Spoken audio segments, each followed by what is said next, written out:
Right, thank you very much. I didn't think I would use that. Thank you all for coming. If you sit at the back, it means I'm much more likely to pick on you now. So you all should have sat at the front.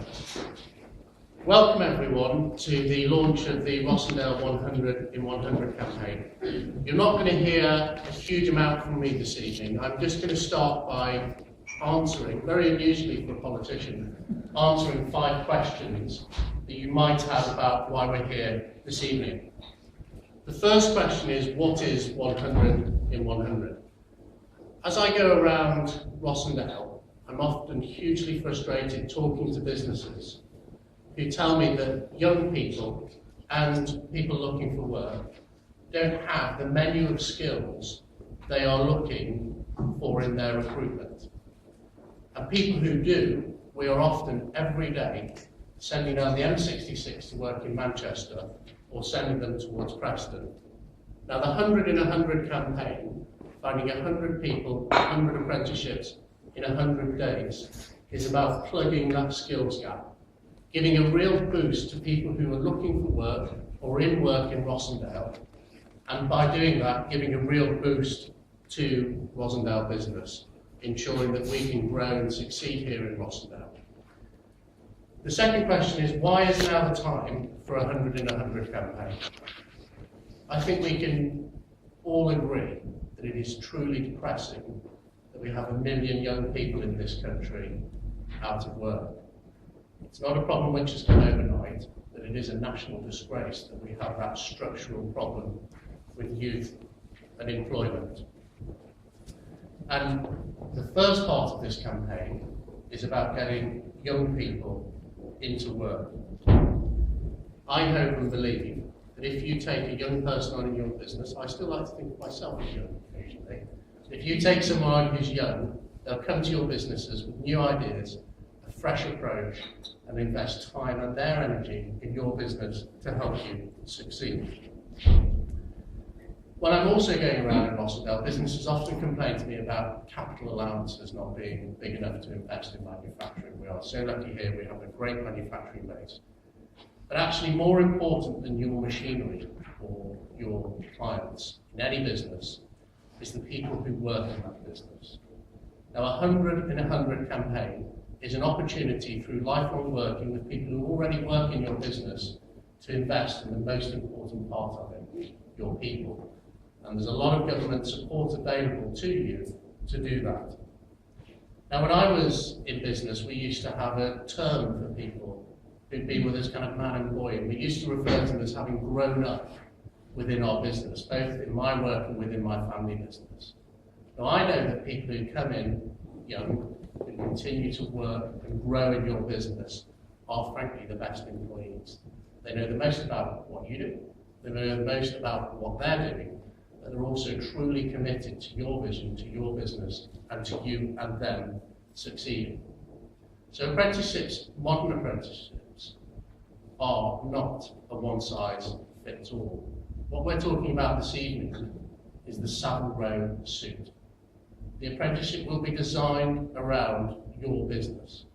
It won't be skills which aren't of interest or of use to you.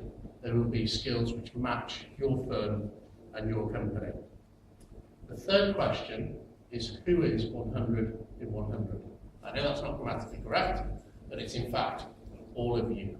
Every business here in Rossendale can be part of this campaign. If you're big or small, it doesn't make a difference. There is a role for an apprentice within your business. I'll just briefly outline 2 bits of government help which is available to you if you take on an apprentice. The first, if you take on a 16 to 24-year-old and employ fewer than 50 people, soon to go up to 220 people, there's a £1,500 grant available from the government to your business to help you take on and give a young person a chance.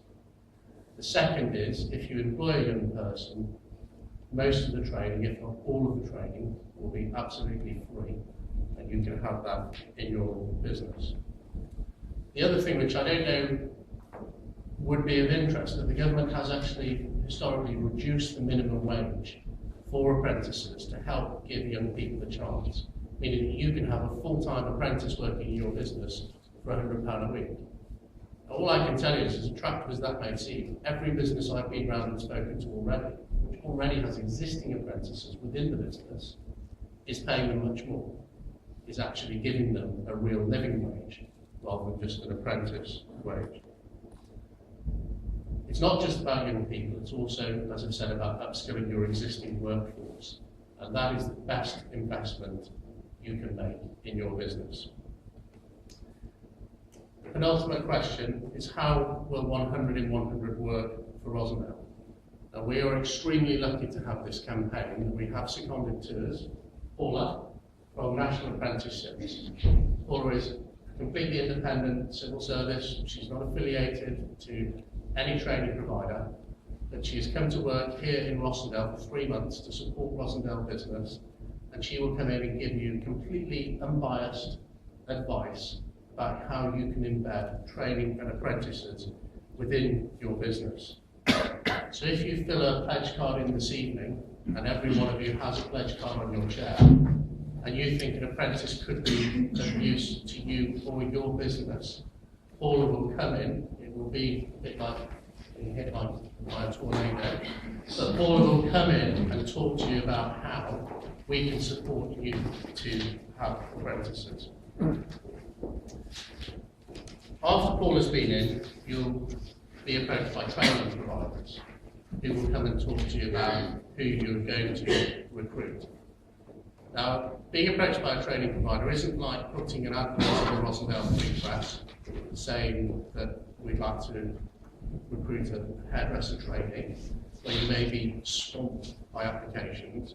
It's like having the Rolls Royce of recruitment firms come and talk to you and say, tell me exactly what you need in your business, tell me exactly what you want to make it work for you. And they will then come back to you with a short list of maybe 3 or 4 individuals and help you go through the process of deciding who is right for your business. Now, after we launch the campaign officially with the Mayor, I'll give you the full update. But it's so important for Rossendale, for Rossendale businesses, that we make this campaign a success. I don't want to be beaten by Darwen, because this is the Rossendale and Darwen campaign. I know that the Industrial Revolution started here in Rossendale. The white heat of enterprise and entrepreneurship is everywhere we look in this valley. But in order to ensure that we continue to succeed and be one of the best places in the world to have and grow a business, we have to invest in our young people, we have to invest in our workforce, and we have to fill our skills gap. Some initial headlines of where I think we're doing quite well already. We already have 10 apprenticeships pledged from the valley, from J&J on Rod, Anglo Recycling and Andrew Webron. In addition, Rossendale Borough Council, represented by Alison Barnes here tonight, the leader of the council, has made what I think is a fantastic pledge. Is that all of the redevelopment in Rossendale will have apprenticeships embedded within it, specifically aimed at giving local people a chance. And I hope and believe that shows that on a cross-party basis, Alison and I believe in young people and believe in investing here in the valley.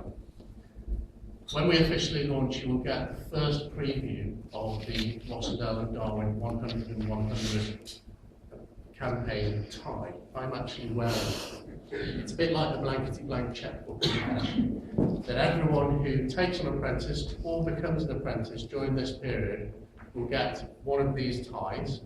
It's been produced locally, made in Britain by a firm in Darwen, made and woven by apprentices who are already working.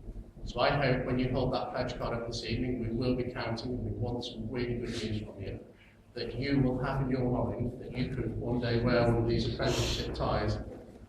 And there's no point laughing because we actually have a scarf for the ladies, so there's no escaping. So it's really, really important we make a success. So without further ado, I will move on to introduce some businesses, because you don't actually want to hear from them, you want to hear about how it can be a success for you. And the best person to talk to business is someone who is in business. So it's with great pleasure that I introduce Mike Scarrett, to make it legal, who's going to talk to you a little bit